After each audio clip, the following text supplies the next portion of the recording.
suffering that deep defeat here tonight on his home floor. He's stepping up to the podium to talk to the media. Shai, you guys had some opportunities to kind of take control of this one. What did you see as kind of the differences in not being able to kind of get over the hump and wrestle control completely away? Yeah, they were just a better team tonight from start to finish. And then every time we tried to, like, cut into it and take control of the game, it felt like they had an answer. And a lot of times it felt like it was, like, tough shot making. So hats off to them. Yeah, they played better tonight, and they deserve to win again.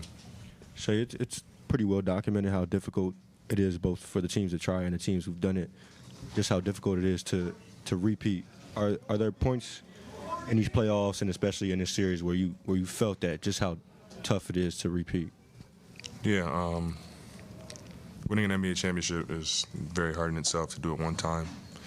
So to do it all over again would just only make it harder. So many things go into it. Sometimes it's like things you can't control. Sometimes it's things you can control. Yeah, it's a hard task to do one time. So to do it twice would only make it even more challenging. Shai, this deal with the Spurs obviously really emerged as a rivalry this year. When you look at that team and the young pieces that they have, what do you see in terms of a potential roadblock for you guys? Yeah, they're young, they're talented, well coached, play the right way, play together. Seems like they like each other. They have the makeup for sure. You don't beat us without the makeup, and they beat us, so they have the makeup to go get one. And yeah, we just have to take it one day at a time from here on out. Try to get better this summer, and be a better team than we were this season and last season, and yeah, try to get back over the hump. Dan, go ahead. Shai, from a distance, it's always seemed like you guys have really focused internally when it comes to growth throughout this process. To Tim's point, how much of the reflection this summer will be about getting better than San Antonio specifically?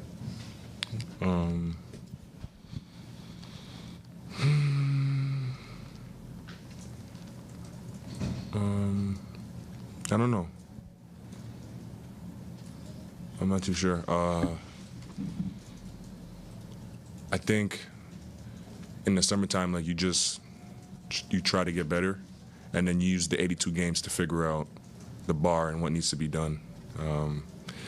Especially in the NBA, so many things happen in the summertime, like trades, free agency, new additions, and like the NBA this year looks completely different than it did the year we won. So like it'd be hard to kind of like pinpoint. You kind of like use the 82 game season to figure out what the standard is and how to go get one.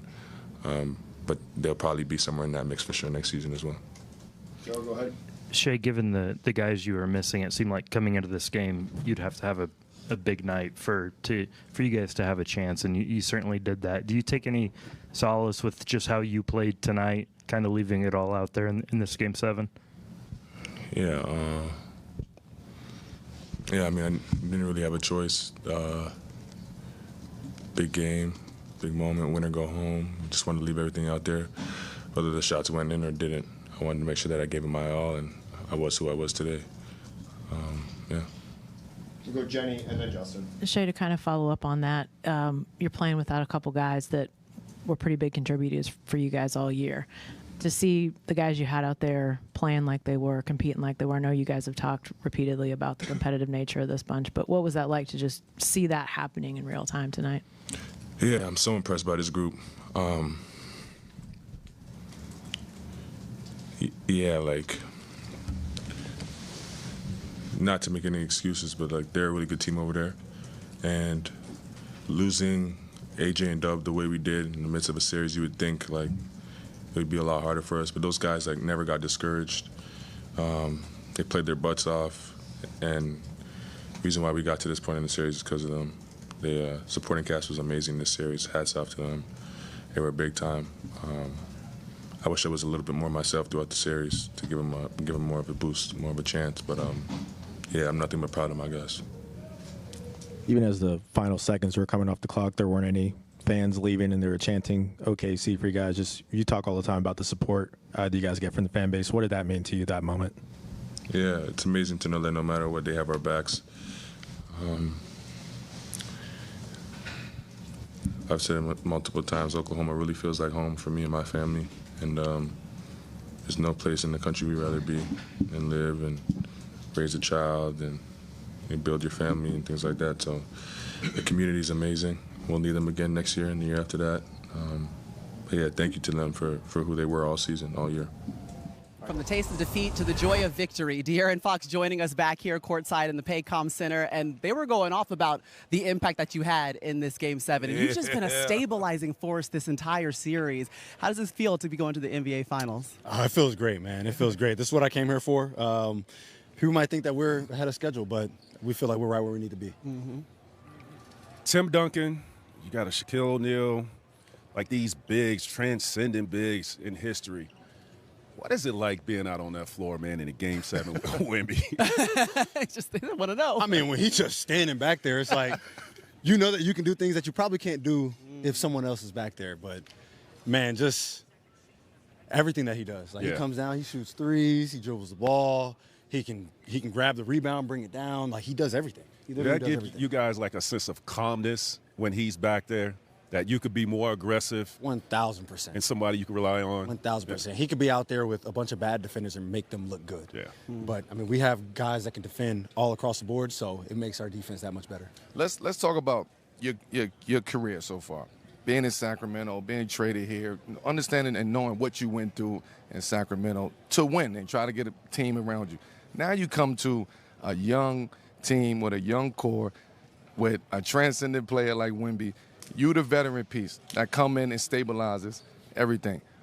The switch from Sacramento and the mindset that it took to get here, what is it worth it? Everything you went through in Sacramento to this point, was that worth it? I wouldn't change anything that happened in my career. I wouldn't change anything. I love being in Sac.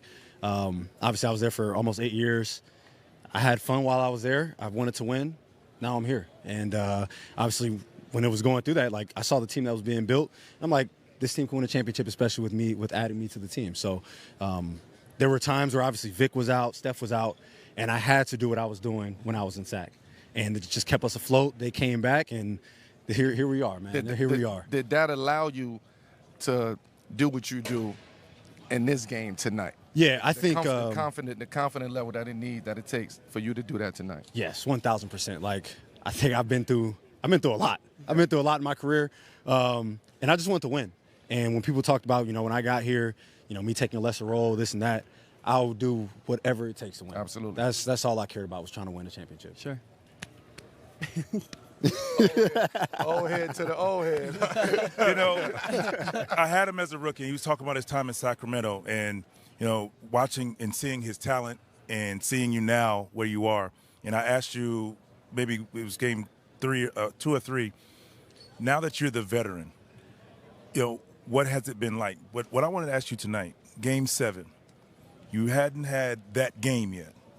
What was your mindset coming out tonight? Because we said on the set, yes, we know Wemby is going to come out and do the things that he needs to do, but he needed a running mate. What was your mindset tonight coming out for this team? For me, just thinking, man, the tide can turn. The tide can always turn. I've had stretches where I've had 30 points for 10 straight games. I've had stretches where I didn't play well. And I don't think I played well in this series, but I just came in, don't make mistakes, don't turn the ball over. At some point, the shots will fall. I think that was the only thing that I would say that I did bad this series was I wasn't making shots. But I just wanted to be a steady presence. I want to speak to that. You did struggle with your shot a little bit, and then when you were out with the ankle, I think it put a burden on Stephen Castle to take over the point guard position, and that's when those couple games where he had all those turnovers.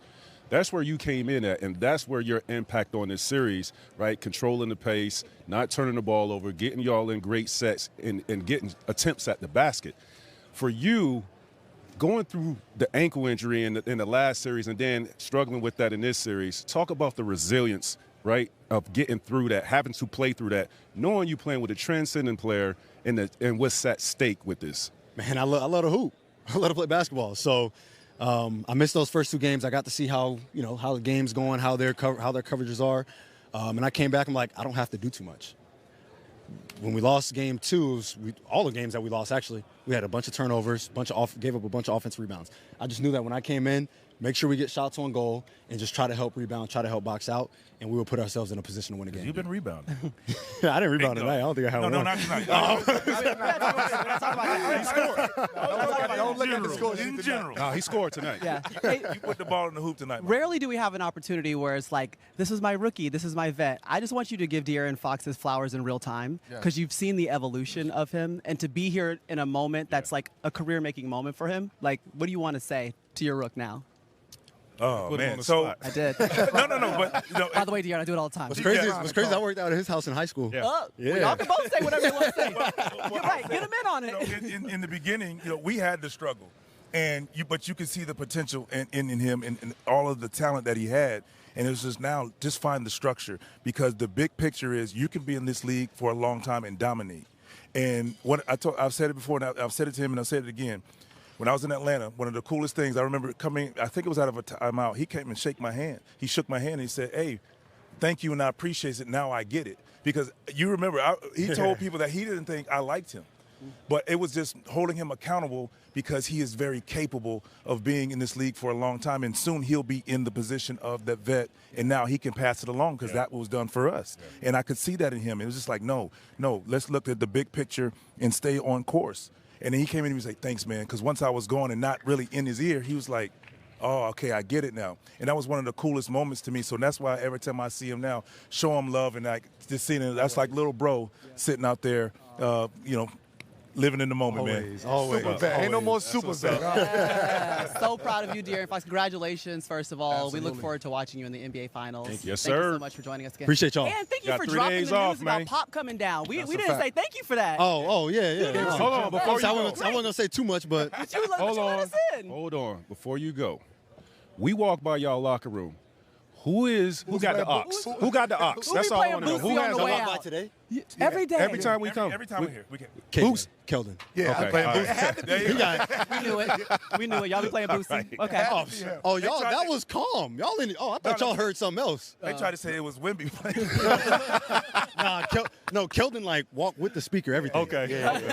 All right. All right. See, Congrats, Appreciate man. you, champ. All right. Yep, thank y'all. Appreciate it. Thank y'all. De'Aaron Fox got to go back and continue to celebrate. That with boy the team. tired, Yeah, man. he is tired. Got to go put his feet up. He got 3 days off as he prepares for the NBA Finals. But it's been fun to watch his leadership throughout the course of this entire Western Conference Finals. Thanks.